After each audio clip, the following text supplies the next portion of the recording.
Once upon a time, in the Bible, there was a beautiful place called the Garden of Eden. It was a land filled with life, color, and peace, where everything worked exactly as it should. There was no sickness, no fear, and no sadness, only joy and perfect harmony. In this perfect place lived Adam and Eve, the first humans ever created. They had everything they needed and lived without worry or struggle. Most importantly, they walked closely with God and enjoyed His presence every day. God gave them freedom to enjoy everything in the garden, but He also gave them one simple rule.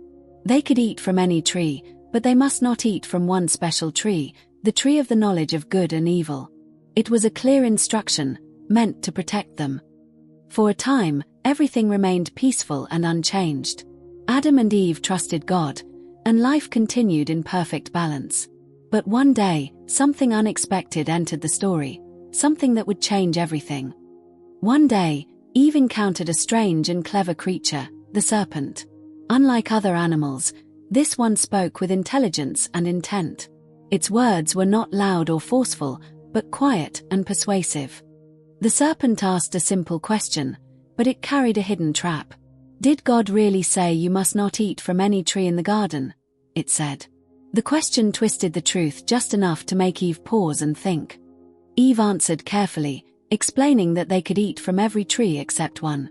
She said that if they ate from it, they would die. But even as she spoke, doubt had already started to grow in her heart. The serpent quickly responded, denying what God had said. "You will not surely die," it told her. Then it added something even more tempting, that eating the fruit would make her like God, knowing good and evil. Eve looked at the fruit again, but this time it seemed different.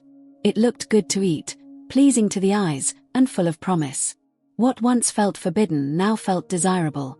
In that moment, Eve made a choice. She took the fruit and ate it. Then she gave some to Adam, who was with her, and he ate it too without hesitation. As soon as they ate, everything changed instantly. Their eyes were opened, but not in the way they expected. Instead of becoming like God, they became aware of their own nakedness. For the first time, they felt shame. They quickly gathered fig leaves and tried to cover themselves. The innocence they once had was gone. Then they heard something familiar, the sound of God walking in the garden. But instead of running toward Him, they were filled with fear. They hid among the trees, hoping not to be seen. God called out, "Where are you?" Not because He did not know, but because something had changed.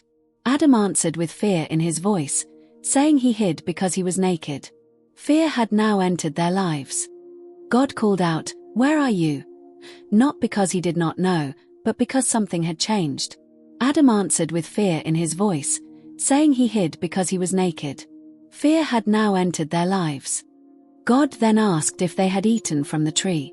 Instead of taking responsibility, Adam blamed Eve. Eve then blamed the serpent, and the unity they once had was broken. Because of their actions, consequences followed.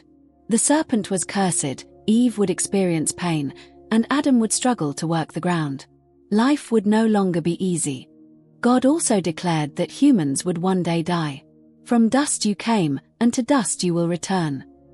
This was the beginning of mortality. Even then, God showed kindness. He made proper garments for Adam and Eve to wear. It was a sign that He still cared for them, even after their disobedience. Finally, Adam and Eve were sent out of the garden. The entrance to Eden was guarded so they could not return. The perfect life they once knew was now gone. Finally, Adam and Eve were sent out of the garden. The entrance to Eden was guarded so they could not return. The perfect life they once knew was now gone.